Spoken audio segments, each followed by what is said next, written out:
Welcome to the wonderful world of wine, exploring all things wine with you. We are your hosts, Kim Simone and Mark Lenzi, and you can find us on social media at The Wonderful World of Wine.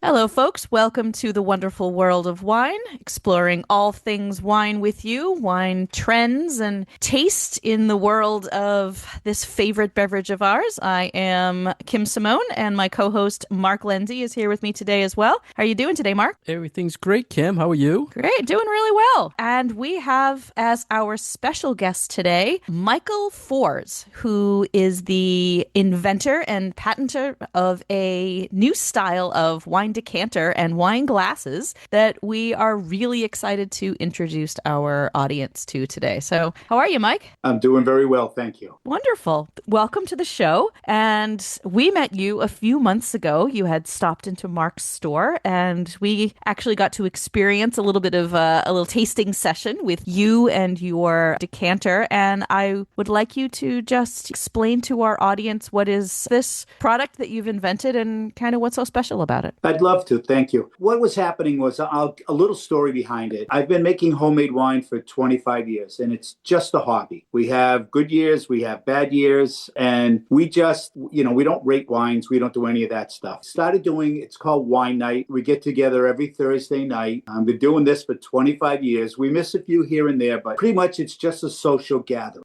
It's not mandatory that you drink wine. We have a lot of people that just bring water, they're on diets, on a health kick, or some bring beer, some don't drink anything. It's just a gathering place, and wine was the component that brought us all together. So I would open 2 or 3 bottles, in the middle of the day and let them breathe and open up so we could enjoy them during wine night. And the problem I would have is I never knew how many people would come. So we're sitting there, we're having, 1 bottle's gone, 2 bottles gone. There's 6, 8 of us there. And then a car would pull in, another one. And next thing you know, I'm out of wine. So I go in the wine cellar, grab another bottle, but obviously it didn't taste the same. And I'm thinking there has to be a way to get wine to taste the way we liked it quicker. So I went online and I did see some, there's one out there that it sits on a electronic base and it just shakes the heck out of it. And there's another one you put a little pill in there and it creates a vortex inside and it's whipping it around the inside of the glass. And somebody was doing a podcast and I watched it and they said, oh, just throw it in the blender for a few seconds. We talked about the blender thing, I think last year or the year before at one of our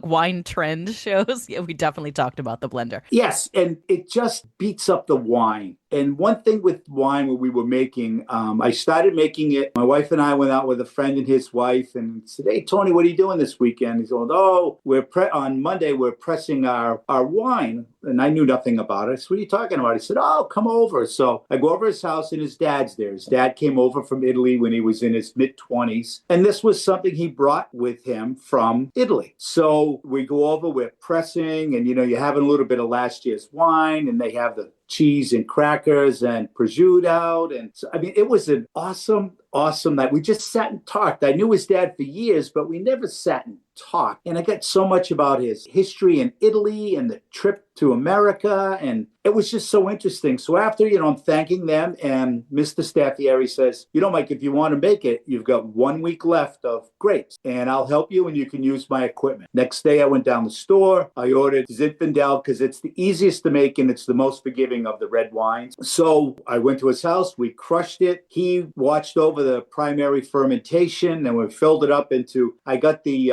plastic water bottle so I could transport it from his house to mine. I did the racking and it ended up tasting nice. It worked out good. So then the following year, now I'm giving it away. And the following year, there's a couple of guys that were customers of mine at my store. And they're like, hey, we want to make that too. I wasn't going to ask Mr. Staffieri. So I went out and bought some used equipment and we made it. And it was a learning experience. We didn't realize how much room crates of grape take up when they're crushed. We ended up with all these small barrels everywhere and trying to ferment. And then it took us 8 hours, which now doing the same amount of wine takes us about 20 minutes with the Oh my goodness. yeah, the proper equipment. We're reaching in with our hands, pulling out stems, and we had a ton of fun. So the next morning, I go down to check on the wine, and when I walk in the wine cellar, there had to be 1 billion fruit flies. They were everywhere. Yeah. I had to like swim through them. So I called Tony and I said, "Hey, Tony, I don't know what I did wrong. There's 1 billion fruit flies." He goes, "Oh, I wonder how they got out from under all the covers." So you didn't tell me I had to. So he says, "Oh yeah, if you don't cover them, you're going to get a ton of fruit flies." So go, Novice okay. winemaker that you were. Yes, I mean, you're talking green, brand new. We had a lot of fun. So many learning curves all the way. And then that year was when wine night started. A friend of my daughter's happened to come down on a Thursday, shop the store. Our son was working it. Said, "Oh, where's your dad?" Down in the wine cellar, they're racking the wine. He came down, and all we did racking was put a siphon tube in the carboy, just sucked on it to get the wine coming out, and then we just let it flow. And we would just keep that siphon tube in there. So anytime you wanted a glass, you just open the siphon tube, fill your glass, and then stick the tube back in. So Tony's dad came one night, and we're doing the same thing, because that's all we knew. And Kenny, one of the guys that made it with me, was filling Mr. Staffieri's glass, and he spilled, I don't even think it was a sip. And Mr. Staffieri slams his hand on the table and says, "If you don't respect the wine,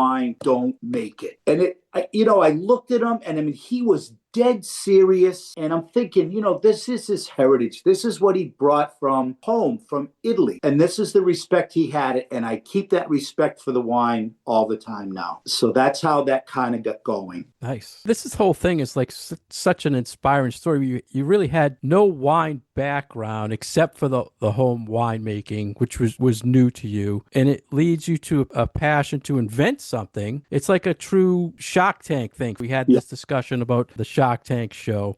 Talk about the moment you were actually on a beach and you had the idea for the invention. Yeah, well, I'm sure you guys know Gloucester, Massachusetts. And we usually go up as a family, and we stay at the Bass Rocks Inn. And along that section of Gloucester, all the hotels and homes are on one side, and then the beach, there's no beach. It's a whole rocky shore is on the other side. But the Bass Rocks has, I don't know, maybe 20 square feet on the ocean side of the street. It's grass, and they have Adirondack chairs. So I bring my homemade wine when I go. I put it in like a thermos container, my plastic wine glass, and I go sit on the Adirondack chairs and just watch the ocean. So this one day I'm sitting there and watching, and it's a beautiful day. It's slack tide, nothing's moving. There's a lobster guy pulling traps. I'm watching him. A guy's trying to fish. He didn't catch anything. And a sailboat, a couple of them passing by, and it's just beautiful. And I'm sipping my wine, and then the tide changed. It started to come in. And now the water starts crashing on the rocks, and I start to smell the salt air and the seaweed, that beautiful ocean smell. And I'm like,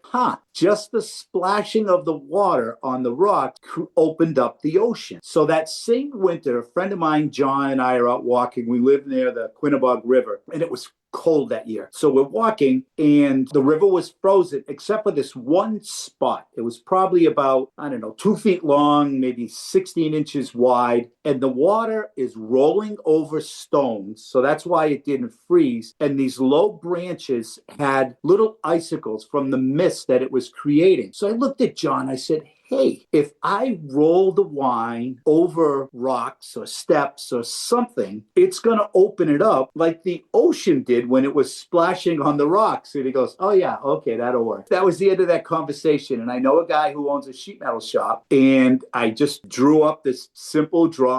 It was just shaped in a U shape, and I had V's on the bottom of it, and he welded it, made it watertight. And I just took it home one Thursday night. There was 5 of us there. And I said, "Hey, I have this idea. I'm going to try this invention." So I took one of our homemade wine, poured it in. I rocked it. This one I did for 10 minutes because I had no idea. So I just picked 10. And lo and behold, it worked. It changed the wine dramatically. It opened it up. So now I don't have to wait 2 or 3 hours. I can reach what I want to reach in 4 minutes. That's how that happened. Will you describe in a little bit more detail what your decanter looks like in its current?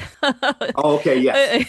Yeah, it's glass now. It's made out of glass, and it's 8 inches wide, and it's 13 inches long. And it's shaped kind of like that U I was talking about. But instead of having the peaks and valleys in the middle of it. I have steps on each end. And now we have it sitting on a wooden base. It's like the bottom of a rocking chair. And you just slowly rock it back and forth. And what we found is it just takes 14 rocks per minute. So you go left, right, that's one. Left, right. So it's nice and slow. It's very relaxing. It's bringing your energy level down, just getting you in a real good state of mind. And if you watch the wine just gently flowing up these steps, that 4 minutes flies by, and it really gets you in a real good mental state to just relax and enjoy the glass of wine. So just that 4 minutes of gently rocking is what opens it up. I'm glad Kim asked that, because being an audio show here, our listeners, it's hard to people to visualize this product. But if they just think of a normal everyday decanter, but then you adapt the bottom to it with these ridges and a wider base, so it gives a lot of movement and really opens the wine. I'm glad you explained in detail what the product looks like, because Thanks. Yeah. it's so hard for people to visualize that. And it's not round. Like when people think decanters, they usually think round. And that was one thing I was avoiding when I was working with the launch company and we were doing prototyping. They were all 3D printed. I went back there 3 times, and every time they were all round or more, almost round, a little on the oval side. And finally, I was just so upset. I'm like, listen, what are you doing? This is not what I want. I keep telling you, I'm drawing pictures. I had pictures drawn. I had a template. And they said, well, all the research we've done, we've looked for hours and hours, and we can't find anything that's not round. And I'm like, yes, I know. That's why I don't want it round. So finally, it was months of agonizing. And finally, their engineers, Mike, finally got it. And we worked together after that. And that's how we ended up with that design. After your story about the waves and sitting by the seashore, I really like hearing that story, because the first time I saw this decanter, what it reminded me most of was like a rowboat or a canoe, some sort of seafaring vessel. Exactly. So it definitely, in its design, as well as the way that it works, really does evoke the ocean and the movement of water. Your story is very visual. You can kind of picture all of that in your head, and think that the decanter itself really does bring you to that sort of feeling of being with the sea and the movement of the water, and then translating that to the movement of the wine. Yes, thank you. That was the goal.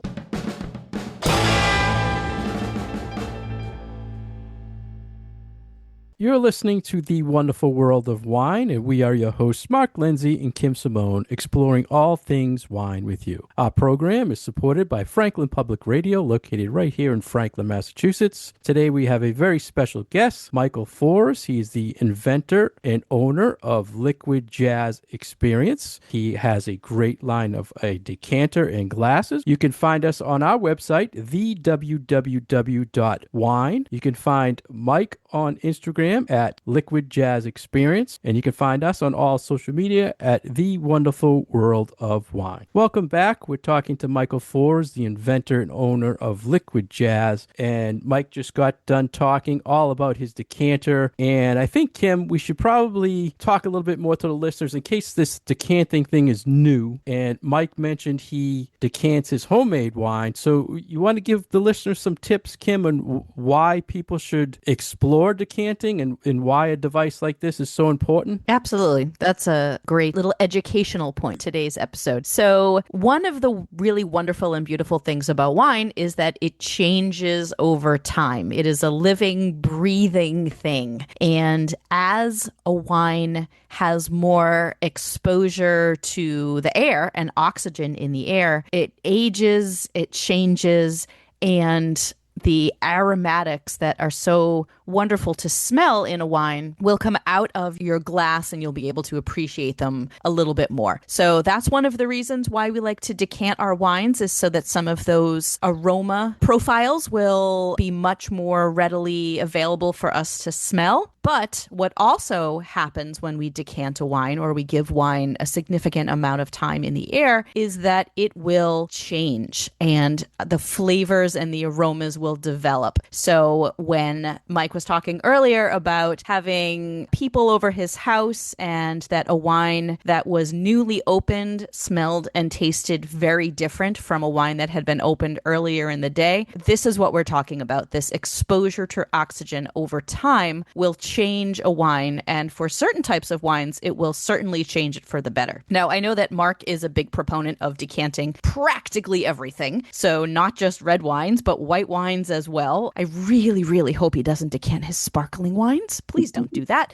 But that's just my personal opinion. But it generally will work a little bit, I think, more pronounced for red wines because of their tannins in the red wines, their structural elements, and those need some time to open up and soften, generally to be kind of at their best. So this is why we generally will decant wines, younger wines, in order for them to open up, show their aromas, soften their tannins, and taste a little bit better in your glass. So Kim and I had the pleasure of meeting Mike and seeing the device, and I give Mike a lot of credit because he's so passionate about his product. He said, find a wine and put it in this device and just let me show you, what it does. So I got Kim down and we got together and thinking, what can I pick that I know right now when I open it all the time, it's not showing its best. It needs time. So I picked a 2016 Zinfandel from Mexico, which when I opened it for a tasting in the past, it is one of the most earthy wines when you first open it. Oh, literally no fruit showing when you open it. And Mike takes out the decanter, which everyone knows from listening to the show. And Kim, I'm a gadget guy. I have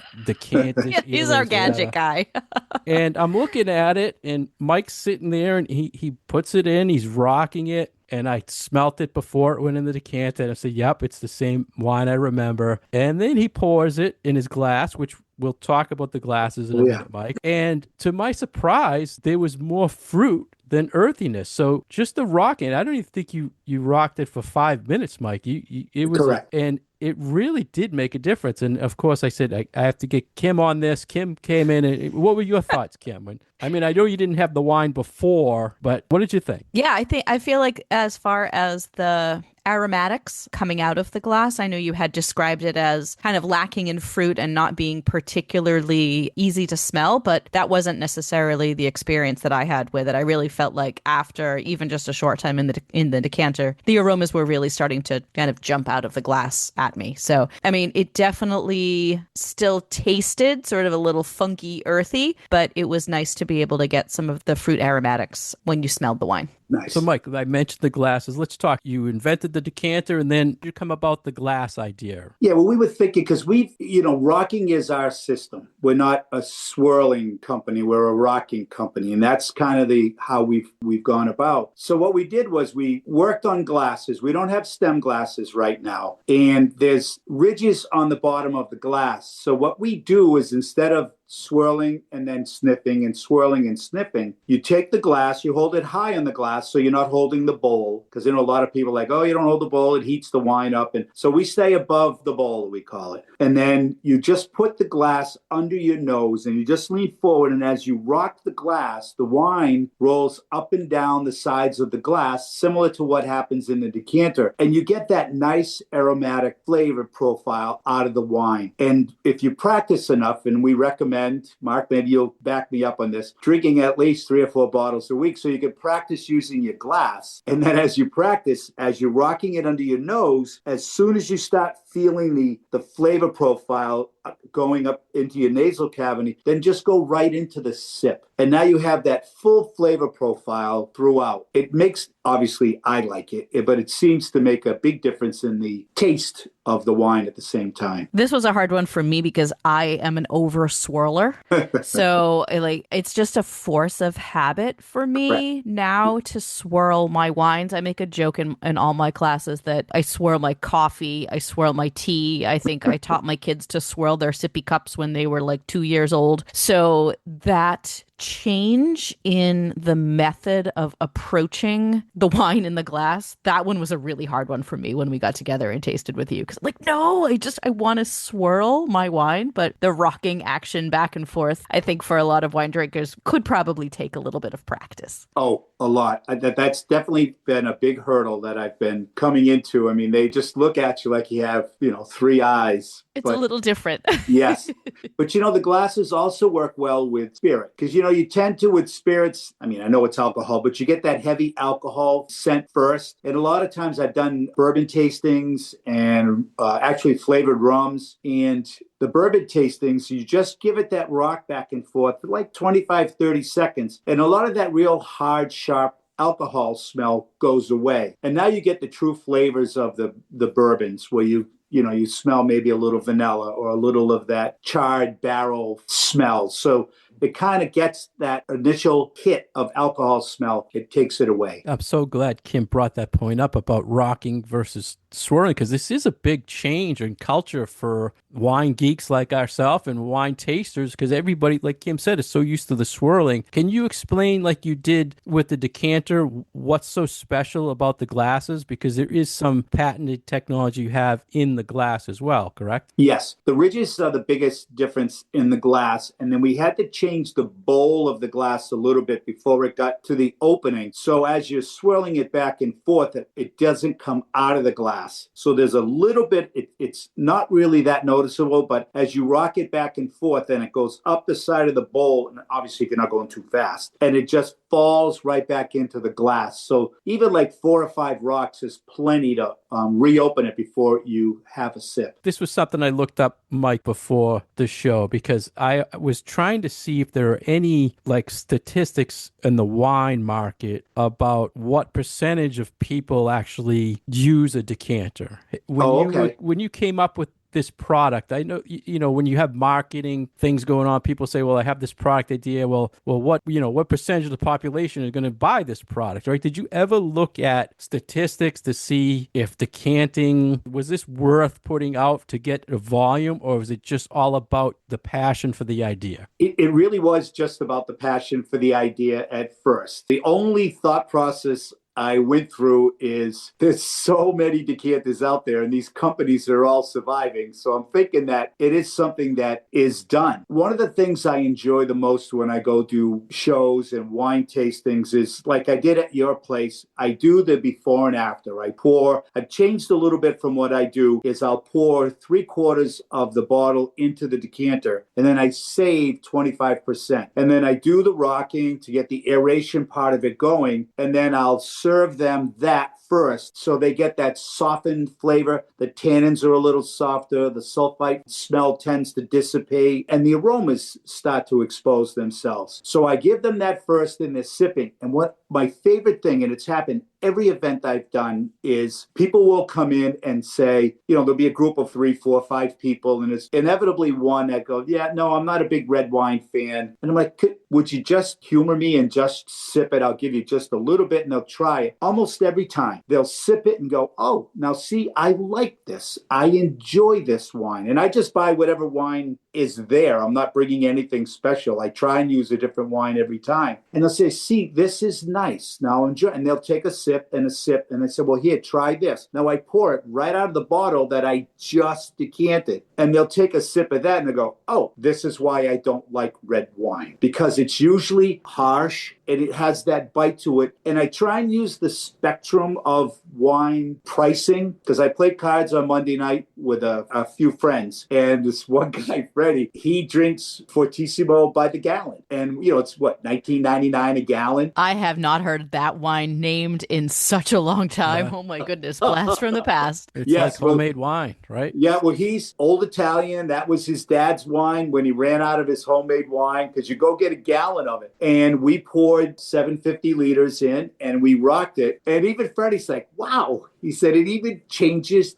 this, I still could taste the flavor profile, and I get a more enjoyable taste. So our product is meant more for somebody who just wants to enjoy the wine they enjoy. We're not into this one's rated 92, this one's rated 94. We're more of whatever you like, just make it more enjoyable to drink. So that's our goal, is to have you just enjoy a glass of wine. And you mentioned the rocking of the decanter, and that led you to also inventing a stand to rock the decanter in. So for our listeners, you have the decanter, it's just a glass decanter. It's curved, so you can rock that by itself. But then you also invented another gadget to sit the decanter in. Can you explain the thought behind that and how that really helps for the romance of the service, like in a restaurant setting? Correct. Sure. Thank you. All it is, it's the same size as the decanter itself. And with the steps on the outside, we have two bars at each side that lock into the outside step. And all those bars do is just go up and down, up and down, up and down. And that gives it the rocking motion. Because the issue we were having when we were doing it in restaurants is 1, table space, and 2, time. By the time you go, open the bottle, romance the wine a little bit, rock it, someone on the waitstaff is there 6, 7, 8 minutes. That's a long time in the waitstaff world to spend at one table for a bottle of wine. So they asked if I could come up with something, and we did. I was a senior class project at WPI a little over a year ago, and the final prototype, which we've had to make multiple changes to, should be here within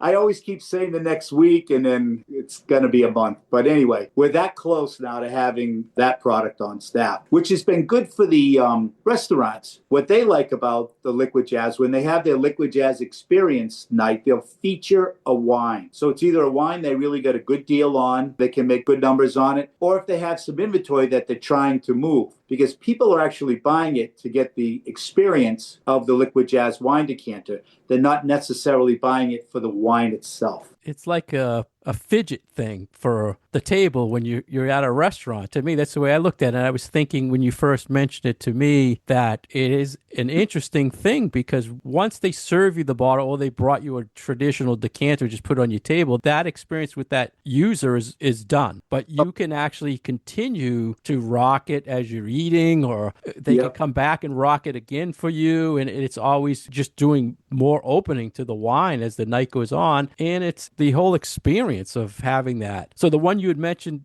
with WPI, that's like an automated. Yes, correct. That one's automated. Yeah, so it can sit there and do it by itself. So, I mean, time saver for staff. I just think it's a great idea. Thank you. Yeah, we're excited about that next feature, next step in growth. So it'll be nice. So this isn't something that I've ever run across in any of my education or any of my reading. Is there too much aeration over the course of a meal that we could give a particular bottle of wine? Yes, and I only know from experience because I overdid it. Hey, a great way to learn.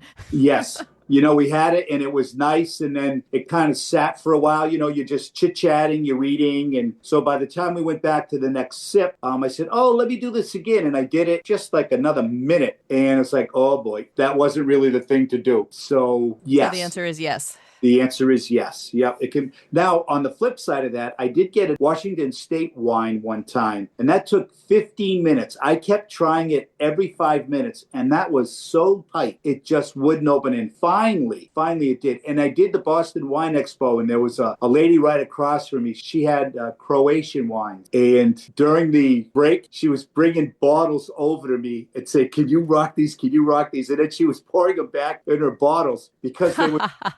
Yeah, I know. I'm chuckling because I was there last year and I remember when this happened because I know her.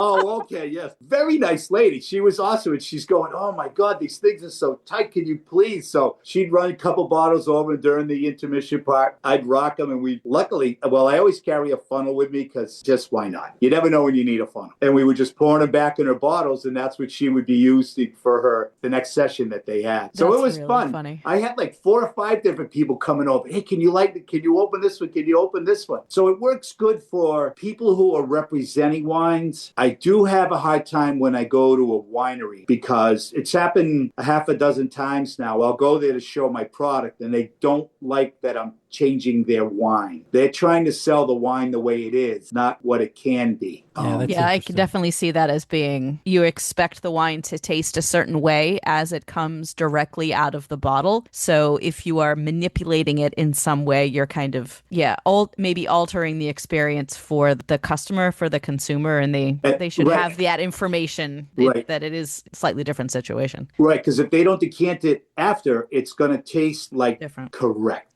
So that's the only thing that I've run into. I ran into one lady, and she wouldn't even talk to me after. She was adamant. My wines don't need decanting. The way we make our wines. Well, I said, well, if you don't want me to do it, I won't do it. She goes, no, go ahead. She came out and tried it, and she was angry. And when I left, I said goodbye, and she wouldn't even look up. That was the only time that happened that severely. Well, You know, because and then it made it better. well, it softened it. Yeah. You know, the flavor profile just opened up. And I'm sure if you let it sit half hour, 45 minutes, an hour, whatever it took, that's what you would end up with. But the patience level I'm finding with wine drinkers is not there. It's more of when that bottle's open, they're ready to go. So even sometimes the 4 minutes is a hurdle. Yeah, that's interesting you mentioned that because really most of the young big market wines today could stand to get decanted because they would need some opening up. They really do. I mean, they're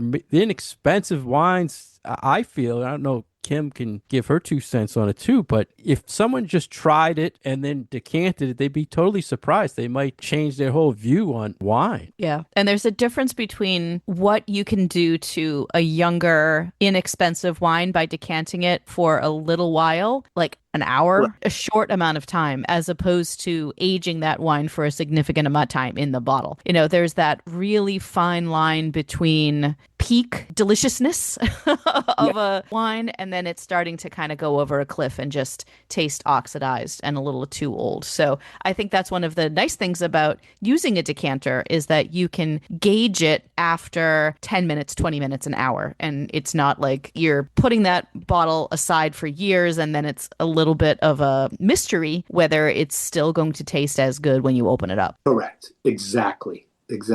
Mike, one of the other things I wanted to ask you was, as an inventor, do you have any advice for listeners out there who have an idea? It doesn't have to be wine related, but just an idea they're passionate about like you. Any advice or cautions to give them, like your biggest tip as an inventor? I think the biggest thing is try it. There are ways. I mean, I have a lot invested in this now, but I only had $25 invested in that first prototype. And we tried it, and then we tried it the following week and the following week, and then I had the prodding, and then I kept thinking about all the other ideas I had that I never acted on. And I'm saying, you know what? I'm going to do this one. You know, I'm retired, had a little bit of money put aside, and I said, you know what? I'm going to give this one a go. And I found a patent attorney. He's out in Western Mass. He's awesome.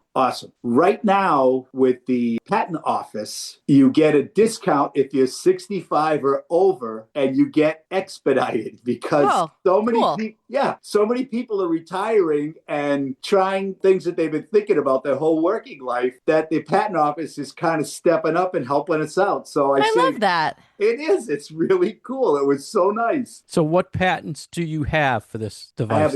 I have a utility patent on the decanter for the design, the shape, the steps, and the mechanical base. So no famous decanter manufacturer out there can put the grooves or market like rocking instead of swirling. Correct. Right. Oh, wow. They can if they want. They could just call me and we'll pay you for the rights. What about the glasses? Is there patent on the glasses as well? They're part of the utility, but not by themselves. So if you buy the package, then yes, but not individually. Like if I go to the bourbon route, then no. Okay. So it's the wine. Everything was under the wine category. So now all our listeners want to get these devices, Mike, we have to tell them they can go to your website, liquidjazzexperience.com. If they're local here in Franklin, they can come right to my store, Franklin Liquors. I have a setup. You can watch a little video at Mike. You can actually touch them and check them out. Do you want to give the listeners estimate prices on the devices so they have a heads up? Yeah, well, the original retail was $149 for the decanter and the base, but right now I'm starting to do the podcast world and everything, tasting, and I hope you're running this at your store too. You could sell it for $99 with the decanter and the base. And the glasses? The glasses are $29.99 for a pair. Great. I'm glad listeners got to hear your story, Mike, and I hope they go to the website, check out the videos. You make some nice videos. I have them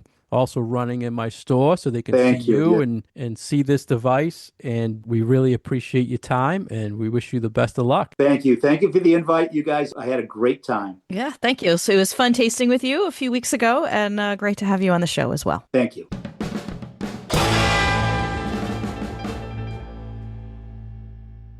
Thank you for listening to us today on The Wonderful World of Wine. We have been your hosts, Mark Lenzi and Kim Simone, with our special guest, Michael Fors from liquidjazzexperience.com. You can find us on our social media, The Wonderful World of Wine, as well as our website, thewww.wine, and we are supported by Franklin Public Radio.